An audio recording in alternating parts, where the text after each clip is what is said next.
రైతు సమస్యల్ని పరిష్కరించడంలో చంద్రబాబు సర్కార్ ఘోరంగా విఫలమైందని మాజీ మంత్రి శైలజానాథ్ మండిపడ్డారు. అనంతపురంలో జరిగిన వైఎస్ఆర్సీపీ అన్నదాత పోరు కార్యక్రమంలో ఆయన పాల్గొన్నారు. రైతులపై పోలీసుల నిర్బంధం సరికాదని, ఎంత అణిచివేస్తే అంత పోరాటం ఉధృతం అవుతుందంటున్న మాజీ మంత్రి శైలజానాథ్తో మా correspondent Siva Reddy face to face.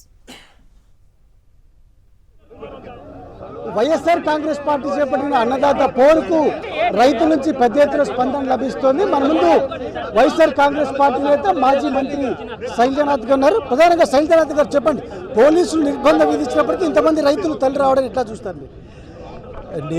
నిర్బంధాలకు Jagan Reddy సైన్యం భయపడదు, రాజశేఖర రెడ్డి అనుయాయులు అంతకన్నా భయపడరు. ఈరోజు రైతు కష్టంలో ఉన్నాడు.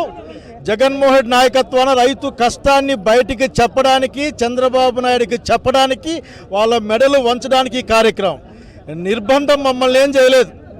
వాళ్ళు సజావుగా ఉంటే సజావు, వాళ్ళు మంచిగా ఉంటే మంచి, వాళ్ళు మంచిగా లేకపోతే వాళ్ళ ఇష్టం. ఇక్కడది ఒకటే, యూరియా ఇవ్వలేని వాళ్ళు మీరు మమ్మల్ని అడ్డుకుంటారేంది? విత్తనం ఇవ్వలేని వాళ్ళు మీరు అడ్డుకుంటారేంది? మీకు ఇంకా సిగ్గన్న లేదు. యూరియా క్యూలో చెప్పులు పెడతా ఉన్నారు, చెప్పులు ఆలోచించుకోమని కోరుతా ఉన్నా. కాబట్టి ఈ రోజున నిర్బంధాల కోసం కాదు, మీరు ఏమీ లేని మోసపూరితమైన అదేదో సక్సెస్ పెడతాన్నారంట. మీరు ఆ సక్సెస్లో ఏందో చెప్పాలా. తలా ఒక ఎమ్మెల్యే ఒక లారీ యూరియా తెస్తే మా జిల్లా కన్నా పనికి వస్తుంది. ఏదో 100 కోట్లు పెట్టుబడి అంటున్నారు అక్కడ అని జనాలు మాట్లాడుకుంటారు. అది మాకు ఇచ్చినా బాగుంటుంది. జగన్మోహన్ రెడ్డి పార్టీని కానీ, జగన్మోహన్ రెడ్డి కార్యకర్తలను కానీ, వైఎస్ఆర్ కుటుంబ సభ్యులను కానీ, నిర్బంధం కానీ, దాడి కానీ ఏది భయపెట్టలేదు. గతంలో ఎప్పుడు లేని సమస్య ఈసారి ఎందుకు వస్తుందంటారు యూరియాకి సంబంధించి? ఎందుకంటే గతంలో రైతు భరోసా కేంద్రాల ద్వారా నేరుగా రైతులకే గ్రామ స్థాయిలోనే ఎరువులు, విత్తనాలు జగన్మోహన్ రెడ్డి సర్కారు పంపిణీ చేస్తూ ఉండే, కానీ ఈసారి మాత్రం ఎందుకు ఆ పరిస్థితి వస్తుందంటారు? జగన్మోహన్ రెడ్డి గారి నాయకత్వంలో రైతుల కోసం అన్ని ఏర్పాట్లు చేశాం, కేంద్రాలు ఏర్పాటు చేసి అన్ని సమస్యలు తీర్చాం. ఇక్కడ అసలు వ్యవసాయమే దండుగానే సీఎం ఇక్కడ ఉండేది.